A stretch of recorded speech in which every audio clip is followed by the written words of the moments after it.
So now we're guiding from the side.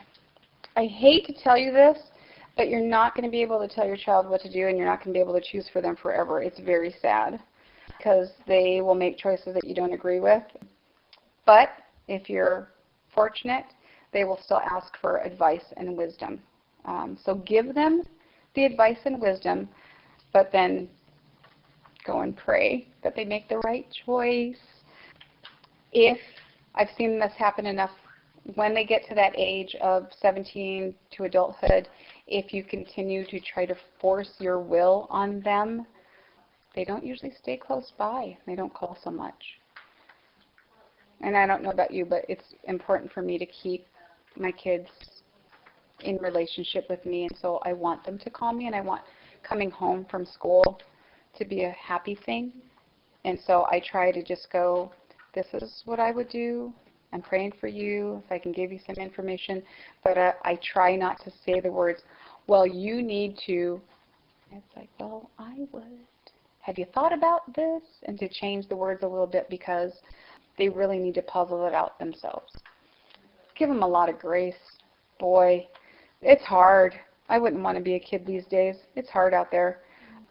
It's just, you know, they get cranky, they make bad choices, they go the wrong direction, and they have to come back again. And my daughter is somebody that feels bad if she does anything wrong because she's a perfectionist and she's totally type A personality. And so learning to drive was a wonderful, wonderful experience for us because it seems like anytime she drove anywhere new, even if she had the directions, she always got lost the first time, but after that she always knew where to go. And so when she made mistakes that weren't driving related, I said, okay, so if you were going someplace and you know you missed the turn, would you cry and drive and just go, I missed my turn. I just have to keep going down this road and like end up at Cannon Beach? And she's just like, no, that's so silly. I'm like, what would you do? She's like, I turned the car around and I would catch the turn that I was supposed to be on. And then she just realized what I just did to her. And I said, exactly. I said, when you find yourself going in the wrong direction, it's not the end of the world. Just turn the car around and get back on where you're going. You don't need to beat yourself up and just go, well, it's too late. It's not. Just turn the car around and go. And so if you find that you've made a wrong choice and you're doing something that you shouldn't be doing, it's not too late to just go, you know what, this is not beneficial, and to ditch it and then go the right way, right? At this age, and everybody's different, but I have felt very strongly led to be transparent about my past with my children. And that was relatively easy for me with my girls.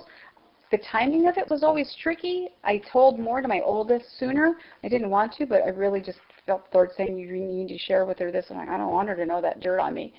But it helped them to see that I was a real person and that I make mistakes and that I had to grow from them.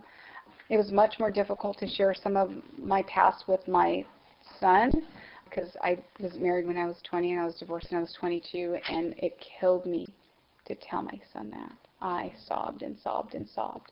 And he actually had a hard time and had to go for a walk, and then he came back in, and then he gave me a big hug and cuddled up on my lap. And I'm like, thank you. But my kids have a tendency to put me on a pedestal, and so they needed to see that mom does not have all the answers, and that mom makes mistakes, and that mom is a real person that needed a real savior, and she made lots of bad choices, and God's still good. Give the benefit of the doubt. Believe the best. They actually are going to do a lot with what you're teaching them, and they're going to blow your socks off. But there are times when I just assumed the worst internally, and I was all fired up to go lay into one of them. Thankfully, the Lord stopped me and was just like, can you just ask them a question before you go in there yelling with guns blazing? And then ask the question and find out that their motives for doing something were totally lovely. And had I gone in there with guns blazing, it really would have hurt our relationship in that I misinterpreted cues because I did not give my child the benefit of the doubt. And she's always looking at me. She's like, Mom, you raised me better than that. I'm like, sorry. She's like, you did a good job. It's okay. She's like, really? You did a good job. I got it. I'm like, okay. So I would misread things and just assume that she would do the worst with that circumstance instead of really believing that she was actually doing good things. And it's hard. You learn the hard way. And the funny thing is that the busy teen years, which I didn't think would ever happen, is you get so busy and you're so consumed because you're constantly thinking 1 to 2 years ahead, and it goes by really fast, and you're not dealing with full years. Because the school year is really only 9 months generally, and so you're constantly thinking ahead. And then once they start doing things like testing, which we're going to get into in the final part, like for ACT or SAT or PSAT, because you have to schedule those things so far in advance and you have to plan, you're constantly thinking multiple years ahead. So high school, you blink and then it's like, how are we done? Because of that, the days just take on a momentum that I can't even articulate enough. I mean, it literally, you have to kind of buckle up for the ride because it whips by and you're like, what is happening? Like you feel like you're on a freight train trying to hold on because it's really, really fast. And I found that all of that, I neglected the care and feeding and nurturing of mommy. Like I needed to get myself grounded again. And I would do things like I would read some of like their little devotional books from when they were little, or watch some of the videos and stuff. Like it was just a sweet nourishment to my soul. And I know that Debbie Metter did a talk at AFI about this very thing, and I listened to it and I'm like, she's right, because I had to get myself grounded again. And don't neglect the care and feeding of the husband in this time, because before you know it, the house is empty and you're staring at one another, and you really want to have a relationship intact with your husband at the end of it, or else it's painful from what I hear. And so don't neglect the dates, even if you can't really go out. Sometimes we'll just get a bite to eat and go walk around, and half the time we're talking about the kids anyways, but at least it's time to connect. And obviously the physical relationship is important, but just know that that period of time when your kids are in high school goes so fast, and there's more than one occasion when every kid's at an activity and you realize the thing that you've wanted for 10 years, just in peace and quiet and alone in my house. And then you have it, and the next thing you know, you're calling the best friend going, everybody's gone and I don't know what to do. It's like, you've been wanting this for 10 years. It's like, I know I have it, and now I just can't wait for them to come home. You're so ridiculous at that period of time. When my girls were wearing bras and starting their periods, I started crying in Target. I walked by the baby aisle and smelled the powder and started crying, and they're just like, are you okay? And I was like, I'll be fine. Like, my daughters needed something. I went to Target really late, and there was nobody. Thankfully, there's nobody in line behind me. But I'm like going through, and the lady's scanning. It was an older lady, and I'm scanning. I'm seeing like bras and pads and stuff go through, and I'm like, just yesterday it was just like pacifiers and diapers. I'm like, what happened? And she stopped checking, and she looked at me, and she goes, doesn't it go by so fast? I'm like, it does. It does. So I went to my car, and I cried, and then I went home. It's so bittersweet. Like, you want them to be independent adults, but allow yourself the opportunity to grieve, because it's hard on a mama's heart to see everything that you poured into this person get up and walk out the door and have a life and have friends and have interests that don't involve you. They don't want you along all the time. It's like, what? I am so cool. What are you talking about? Your friends think I am cool. They're like, yes, but Mom, I do not. It's like, you can go now. It's like, darn. So it is. It's hard. But take care of yourself in that whole, there's lots of change. There's lots of changes, but be good to you, too. And just let your husband know. Sometimes you just need to cry, and it's okay. And depending on your age, I should add this in because it didn't apply to me because I had surgery. But figure out kind of how old you're going to be when your children are teenagers, and then ask your mom when menopause started for her. Because if you have that layer along with their layer, it gets really, like, you're really going to need to take care of yourself rest-wise, make sure your hormone levels are balanced, food-wise, and you're really going to have to find a way to articulate to your family that Mom's not really crazy and she's not really going to take a saw and, like, kill everybody, but that there's lots going on in Mommy's body, too, because hormones are real, and that if you are starting to have perimenopausal symptoms about the time they're graduating, I'm so sorry. I'm just so sorry, and I will be praying for you. But that you need to make sure that you have friends and support and older people that can help you navigate this, because you will feel crazy. Literally, you will feel like, I need to go see a psychologist. And they'll be like, it is normal. You will have the mood swings, they will have the mood swings, and usually they won't be synced up together. And so like when they're having a good day, you're like a raving lunatic, and then yeah, and so it gets rough. But just know that you are still a person, and that there's no pause button for your life, and you're changing too. And to be mindful about that. And then if you have health issues, like I've had health issues for the last 8 years, you've got to deal with a whole other level while you're navigating them through their changes. And so it gets sticky and it gets complicated. Survivable, look, I'm here, it's all good. The last couple of things is to speak softly, especially when they're older. They'll hear it better. Speak blessing.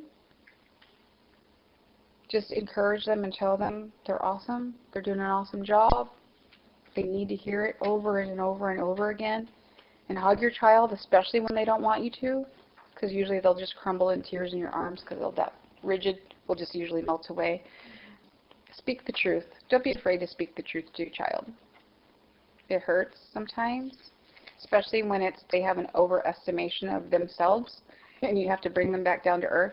But always just speak truth to them. Gently. That's why the blessing and the softly, I put those first. Speak truth as gently as you can to them. And of course, speak in love. And that they're going to need lots of reminding of past struggles that they had. If you don't have a great memory, try to keep a notebook when they're young of things that your child struggled with and how they were able to push through and get to the other side, because you'll notice themes, and then you can remind them, and you can pull it out and just go, okay, so remember when you were so upset because that thing happened, and then you changed and you did this, and you studied really hard, or you did that, or you practiced really hard, and then you got that big thing, and it's just like, oh yeah, I forgot. And so they will forget their past successes, and you need to remind them of their past successes, because they'll need to know that they can do it. All right. Now for the stuff. The reason why this ended up being in this particular talk about college and calling is, so we did not advertise this. This is one thing we did not post on Facebook, because my daughter was like, this is the only thing I do not want you to put on. I'm like, okay. She's like, you can use it when you talk, but do not put it on Facebook. I'm like, okay, gotcha. So when she went in to apply to school, every university has a calculator on their website, and you pop in their GPA and you pop in their test scores, either ACT or SAT, and it will calculate what academic scholarship that they qualify for. They're all tiered.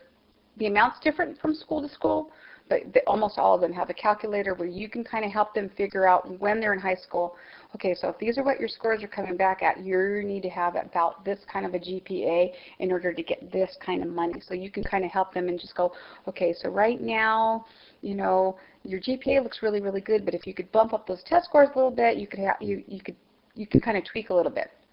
So with all that said, she ended up earning a presidential scholarship, which is the highest academic scholarship that you can earn.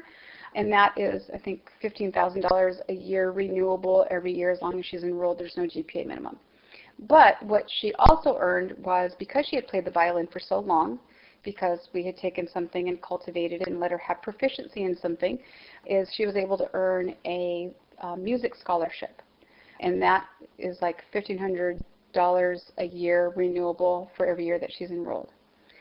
And those are things that are kind of common. There's leadership ones. They have a whole big scholarship weekend where you can come in and you audition, or you apply, or they interview you, or all this stuff. But what we didn't know, and this is the thing that not many people know, is that some universities, George Fox does, but other universities have kind of like secret scholarships. You have to be nominated from the inside. And so we didn't know about them because they're not advertised.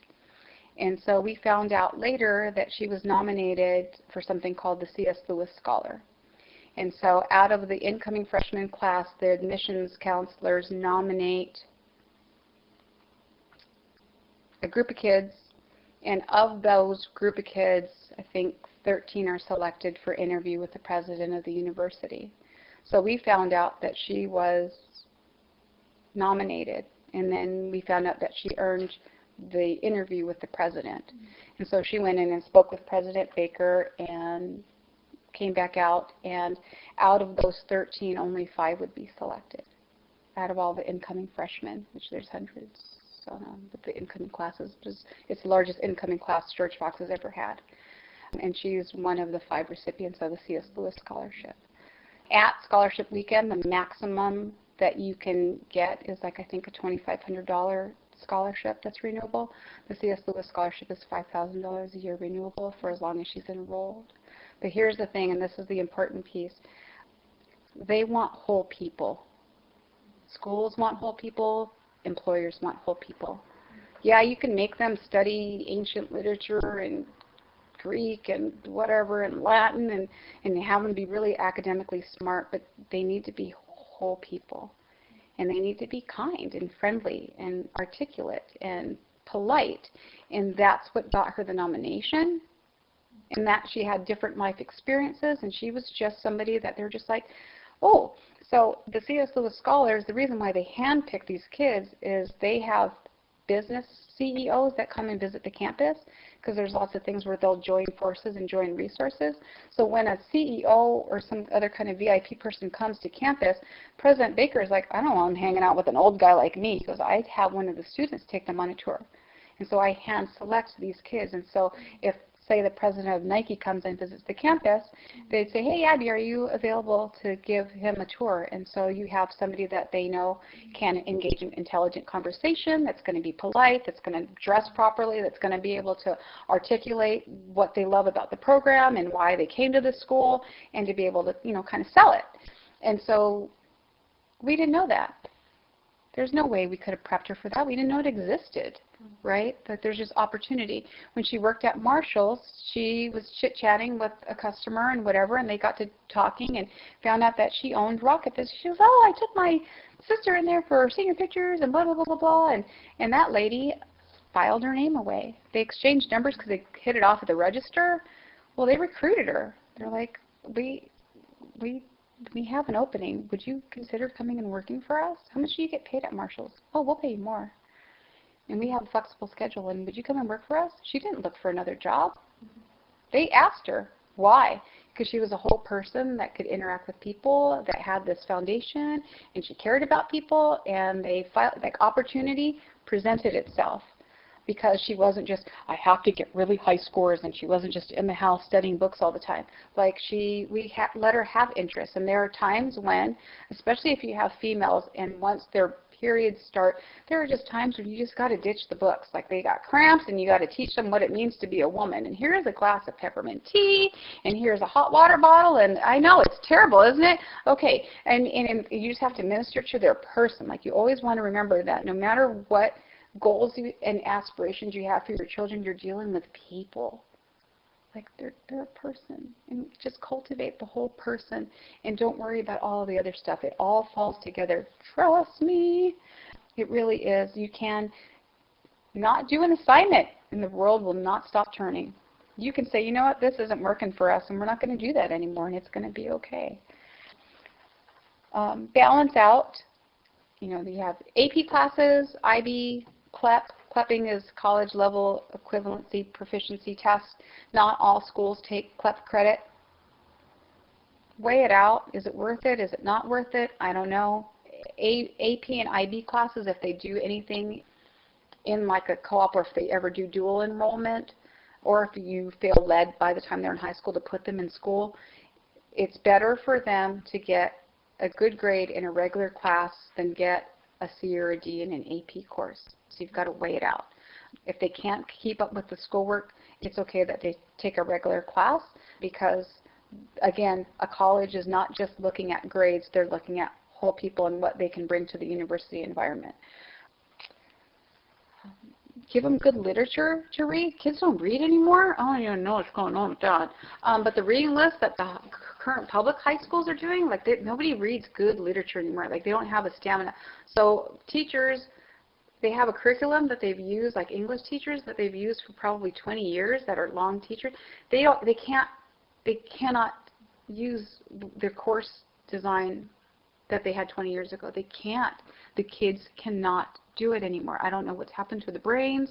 I don't know if it's computers or technology or what it is, but they're being diminished, their capacity to read heavy-duty literature and to be able to understand it and comprehend it. It's very hard. So as much as you can, get them to read really good books.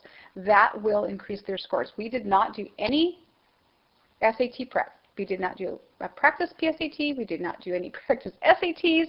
I had her maybe look at so she knew how to fill out bubbles, but we did not do any prep because the counselor at C.S. Lewis Academy, which is where we did a lot of our preliminary testing, said basically all those programs designed to help your kids have a better scores, they really don't work.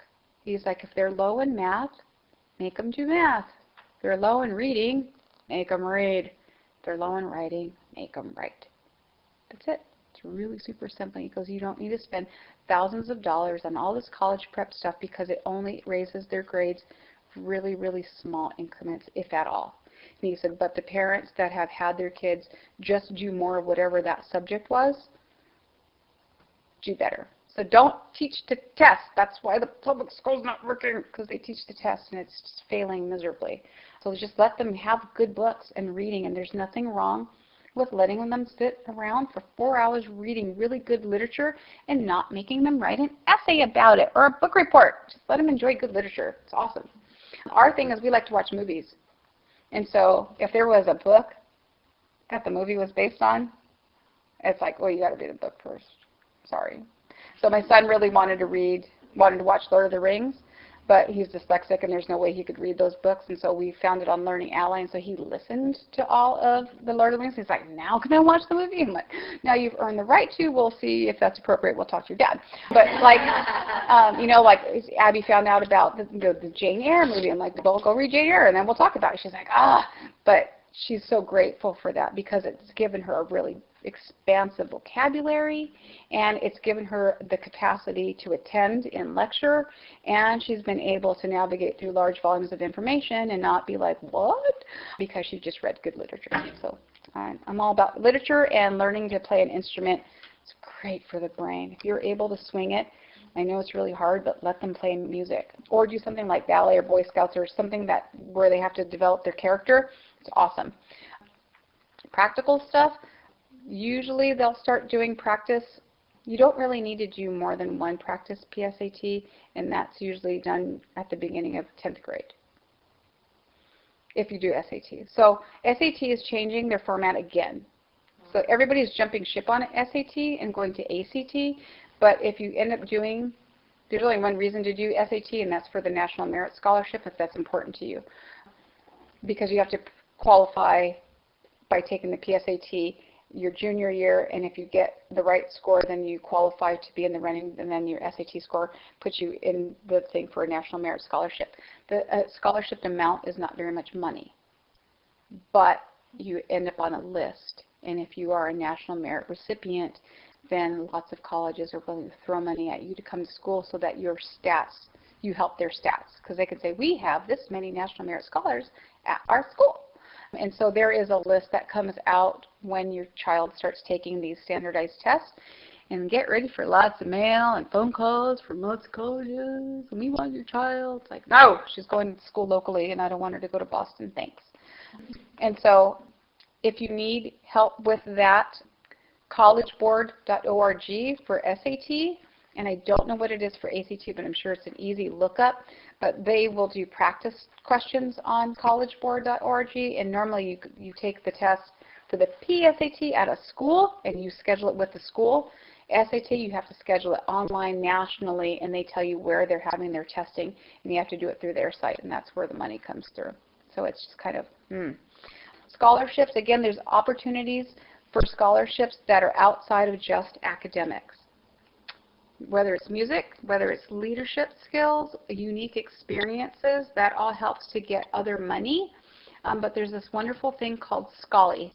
It's SCHOLLY, and it's right there, and it's an app.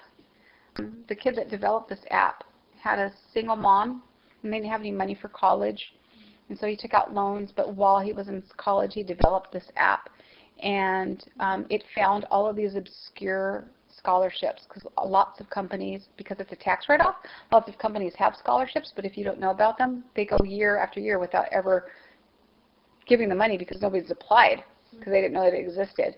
And so he just contacted all these companies and started putting together this database of information, and by the time he graduated from college, I think he had earned $1.3 million in scholarship money. That was free and clear his. And so he made an app so that other people could find it too. So I have it on my phone, and you just put in your kids' demographics. You put in their name, their gender, their age, what they want to study, just real basic things, and it just starts spitting out scholarships. If you wear glasses, you can get a scholarship because you wear glasses. Tell us in a short essay what it means to you to wear glasses. Do you have that illness where you sweat excessively? There's a scholarship for that.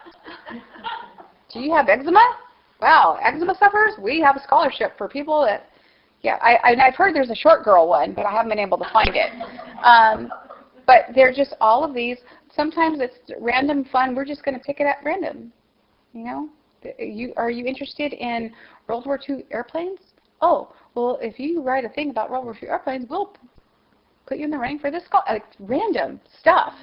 But there's all these people. I mean, if your grandfather or other relative worked for this company, you are eligible to apply for a scholarship because they worked for this company a long time ago. I got one for being Polish. Really? Right on. 5,000 word essay. I don't even, yeah. Yeah, go Polish girls, right? Right on. So there is money out there for school, and there is now a really great resource for finding it. But to check in with companies, do you have a scholarship? And you can start applying for them in your freshman year of high school, and they will earmark the funds for you. Don't wait till they're a junior or senior. They will earmark, and they're like, what is your graduation date? And then they know that that's going to be when they're going to pay it out. January 1st, in their senior year, first thing you want to do is fill out the FAFSA, the Federal Student Aid Form. Most scholarship things come through that. Like, all the schools need you to fill out a FAFSA, even if you're not taking out federal student loans. Every school needs you to fill out a FAFSA. And then if you have outside scholarships, then they'll want that information, but every school wants you to fill out a FAFSA.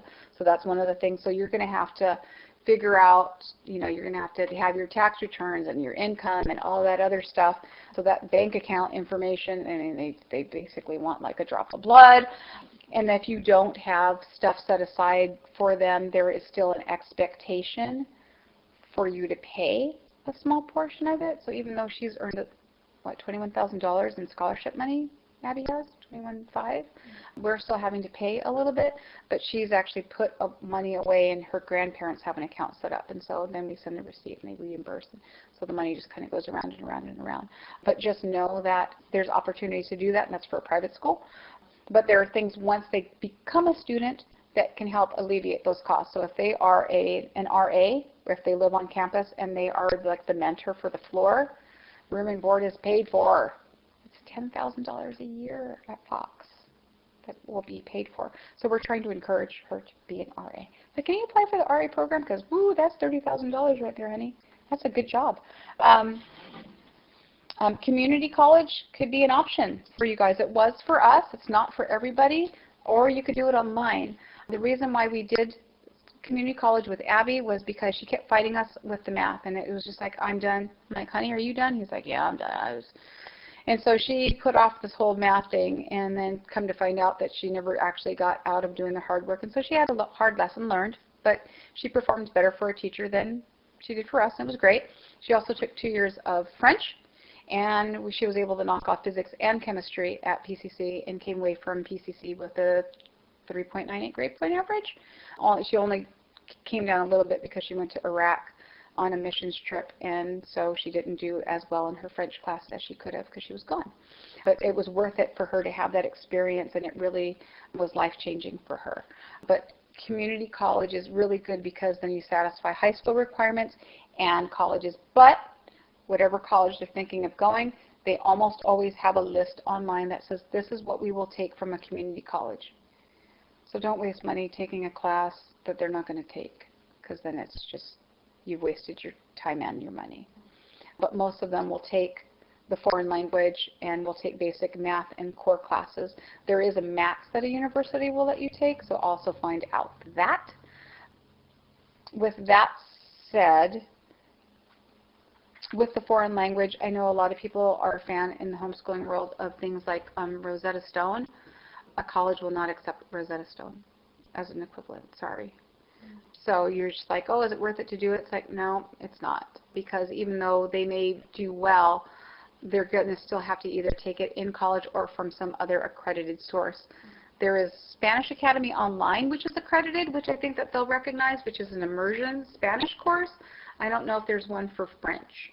And so we just decided to have her do foreign language there, and she learned more in 2 terms at PCC than her friends that took it in the public school for 4 years, because they teach it by immersion at PCC. They were phenomenal. She was able to hold conversations with people after 2 terms at PCC. It was great. So she tested in to Fox because she wanted to continue, and she tested, if they had a 400 level, she would have tested into 400 level after only 2 years at PCC because they did such a good job. So she'll either do privates with the French teacher or stick with the 300 level class. But if that's an option, or even taking 1 or 2 classes within either one of the online academies or doing online. So Charlotte just did a math class with PCC online because we didn't have the piece that we did with her being on campus. Abby has this gift that I have, and then that's to be invisible. If I don't want anybody to notice me, I don't get noticed. I have a switch that I can flip that people just won't even see me. Abby has the same switch. She's either lit up and on fire, or she can totally just under the radar, and so she wasn't getting attention from weird guys and whatever. But Charlotte, I cannot do anything. I could put her in a potato sack. She would look gorgeous, and she just gets a lot. Guys just stare at her, and she's like, I don't want to be there, Mom. That's just icky. I'm like, I know. I cannot ugly you up enough, child. I don't know what to do. So she did the online class, and she had a great experience. That was really, really good. And I'll get to her more because her trajectory has changed, and that's really good too. So finances, if they're working, have them put away money. Abby was able to save up enough money from her work and from her college or high school graduation gift money that she was able to make that very first payment to George Fox, and now we just get it reimbursed, and so that money just keeps floating around. But she was able to save it up for herself, and she needed to understand the reality of what student loan debt is, and so she had to learn from us, because when my husband got done with medical school and I got done with school, we called it the house we didn't live in. We walked away with $130,000 worth of student debt, and it was painful, painful, painful, painful. We had no concept of debt and money and whatever, and that is a life skill that they're going to need forever, and stewardship and all of those things. So please teach your kids about money. If that's a weak area for you, I highly recommend Dave Ramsey as far as teaching you how to make a budget and making a debt snowball and all that stuff. He's fabulous. He's a good kick in the butt that everybody needs, I think. There is what's called a common application for scholarships, and most colleges will use that. So that you just fill out one form, and then if you're applying to multiple schools, they'll all just look at this one common application. There's more for that also. So the one thing I was going to say about Charlotte. So Abby, it made sense for her for a 4-year university direction, and to prep her for that and to equip her for that, and she's doing very, very well, and that's in her wheelhouse, and that's awesome. Now Charlotte, it's a little bit different. So she's my dancer girl. And when she became a company dancer, they introduced her to something called Benish movement notation. It's like, looks like sheet music, except it's a red staff instead of black, and there's squiggly lines, and it's what choreographers and physical therapists use to dictate movement. And so they can go and see a show, and they can notate it according to music, and that's how somebody knows what the choreography is, and they can just send it, and they will go, okay, so this dancer needs to be here, and your hand needs to be like this, and your head needs to be like this, your feet needs to be like this, and every single part and turn of the body, it's Benish movement notation. The first time they showed it to her, she's like, what's this? And her brain liked it. And she was flipping through it. She'd never seen it before. And she goes, I think I did that dance for one of my exams. And she looked, and it was the dance. She could read it. And we're like, whoa. And like, you have an interest in this? So again, it's help your child pursue their passions, right? What are they interested in? We found a book on Amazon. got that, found some videos on YouTube. Oh, that's really cool, blah, blah, blah, blah, blah, learning that. And she just thought, oh, gosh, I think I want to take a course. Found out Royal Academy of Dance Online, UK, offered an online course, and there was no minimum age requirement. So I'm like, sweet. So she was 13, and she took an online course, and she would fill out the stuff, and then we would fax or scan it and email it to her teacher in London, and then they would correct it and send it back, and she completed that course. And so she's like, I think I might want to do that, right? And then for a while she was just like, no, I think I want to teach. I think I want to go elementary ed. And then when this whole dyslexia thing blew up, I'm like, okay, so we've never had you tested, but because you had speech therapy, ocular motor issues, you had occupational therapy and all their stuff, I said, I don't know if you have the phonemic awareness in order to teach preschoolers how to hear those sounds. I'm like, if you can't hear them because you still hear funny, and I'm like, I don't know if you're going to be able to do that. And then her teacher got stuck on something in class and said, Charlotte, what does this say? And she stared at the bench for a little bit, and she goes, oh, it's this. And she realized that her brain still really liked it. She goes, Mom, I think I want to do that. So we were getting ready to get her ready for fall for this year. She's supposed to be a junior. I pulled out all of her books, and we were looking at it. She was like, oh, so what's on my plate? You know, she was all excited for school. And what's on for this year? And I pulled it all out, and I'm like, oh, you're going to be studying this and this and this and this and this. And she's like, oh, okay. And she went to bed. And I was washing dishes, and I'm like, wow, that felt really heavy and awful. Like, that was terrible. I'm like, why does that feel so heavy, Lord? I'm washing dishes. I go up and talk to her. I'm like, was that heavy to you? She's like, and I'm like, you don't want to do it, huh? She's like, uh-uh.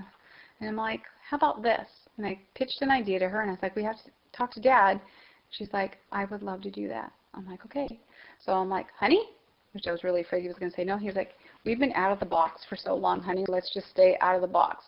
So instead of, like in Europe, you either pick a trade or you go the university route. They don't make their kids do it both. But in America, we want everybody to do everything all the way. College is mandatory. It's like, no, it really isn't. And so for her, it doesn't make sense that we continue to do this university prep work when we know full well she doesn't want to do university work. So if she gets the exemption that we need because she's not 18 until September, starting this January, she will start the online Benish coursework to become a certified notator. And then as soon as she passes her advanced 2 ballet exam, she will then concurrently start her RAD certification, and she's going to become a ballet teacher and a certified notator. And so that's what she's going to do. So as far as we're concerned, you're done with school. I went to Exodus. I love Eli. Eli, if you don't know who Eli is at Exodus, you just got to meet Eli. Eli, you just get him talking and excited. And so he knows Abby full well, and he's always given us good books for her and thing. And I'm like, okay, so I've got the next one now, Eli.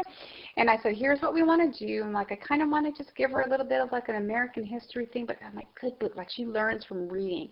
And so he's just like, let me go see. And so he just started picking books off this one, and he was telling me about it, and he was excited. I'm like, these are fantastic. And so I bought all these books, sold the curriculum, bought it. It was neutral. I spent like $12 for a stack of books. I'm like, yes, win.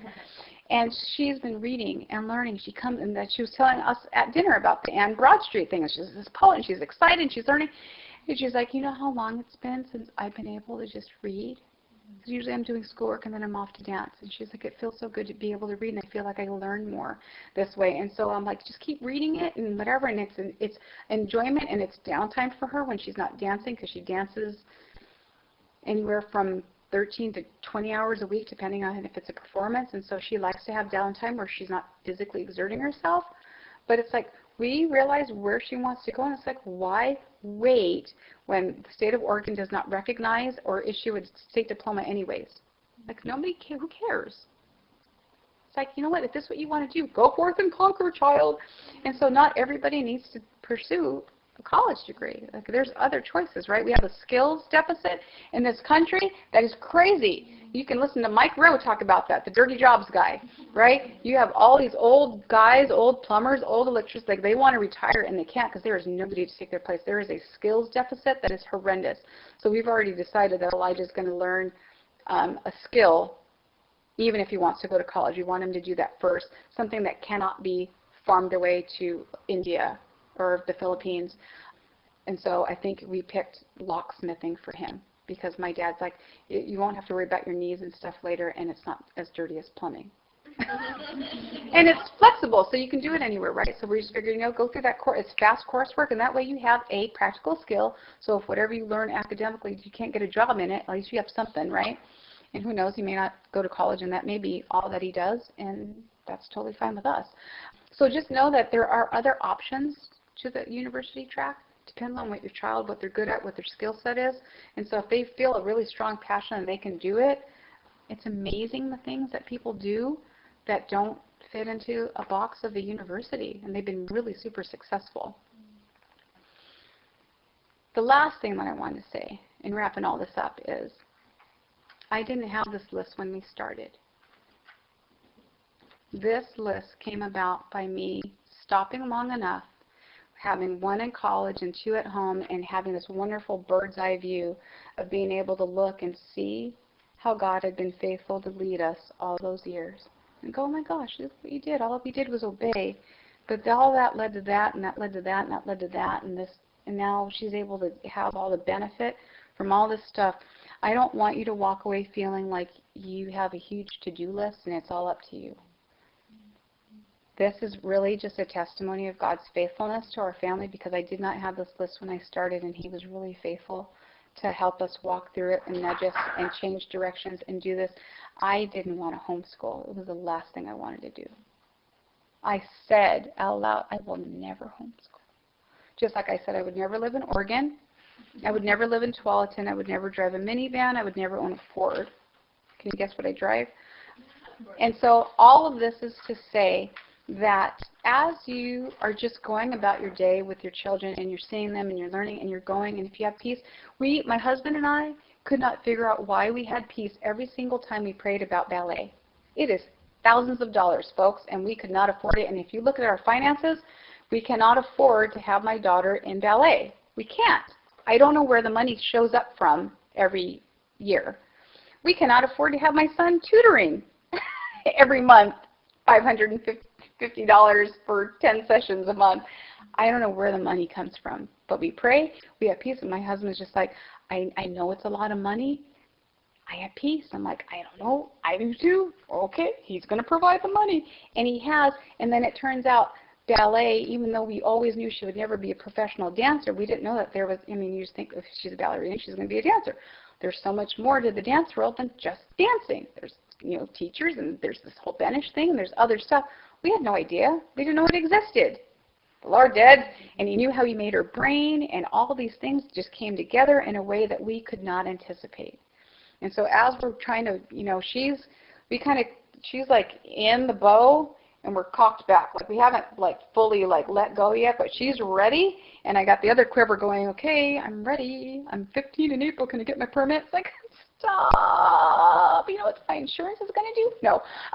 But it's like it just goes by really, really fast. And I don't have the capacity as a person to know every single detail about how they're wired, about what they are going to be interested, about what opportunities are going to be present by the time they're done. Like the world is changing so fast, I have no idea what opportunities are going to be available that aren't now. And so I just walked and obeyed and walked and obeyed because that was all that I knew to do. And he went back and I saw that he did this. And so I think of their lives, my life, as like a big, this is what it was supposed to be on the easel, sorry. It's a big, gigantic dot to dot, right? And so you have these lines, and you kind of know it's going to form a picture, but you don't really get it. And you just go from dot to dot. But sometimes, you look at someone else's life, it's like, oh, their kid's doing that, maybe we should do that. And it's just like, well, no, just because they're connecting 45, 46, 47, 48, and the Lord has you connecting 62, 63, 64, 65, that doesn't mean you need to change what you're doing. Just keep connecting that. He'll go back and fill in the things that you need to do, but just stay the course and just know that the faithfulness that you've already experienced with him, that it really is extended to your children, and that he has a plan for their life that is so above and beyond. Like my kids and what they're doing blow me away. But I had to be willing to do the hard things. Like when he said, hey, guess what? I know you've been looking forward to putting your son in school in first grade so that he's gone all day and you have the whole day to yourself. But guess what? I want you to pull all 3 kids out. What? It was the best decision we ever made. As a family, for their education, for me to feel like I knew my kids, like it was the best thing ever. I didn't want to. It probably took a process of 10 years to get me ready to say yes to that. But he did it. He was patient with me, and I did it, and he blessed my efforts. And not because we did it all right. There were so many, I don't think we've ever finished an entire year's curriculum, ever. Like, what? It's like, it's me. I want to go out and play. You guys want to play? Let's play. Whatever. Weeks 32, 33, 34, 35, 36. Psh. Close the book, put it away. And you know what? They're still fine. They're educated, functioning human beings, and it really is okay. So all of that just to say that the Lord is super faithful, and there are lots of people that are journeying with you that can encourage you. Don't think that it's all on you.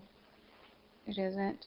And if you have a thing in your gut that just says, it's too much for my kid, it's not right for my kid, go with it, because there may be a reason that you don't see.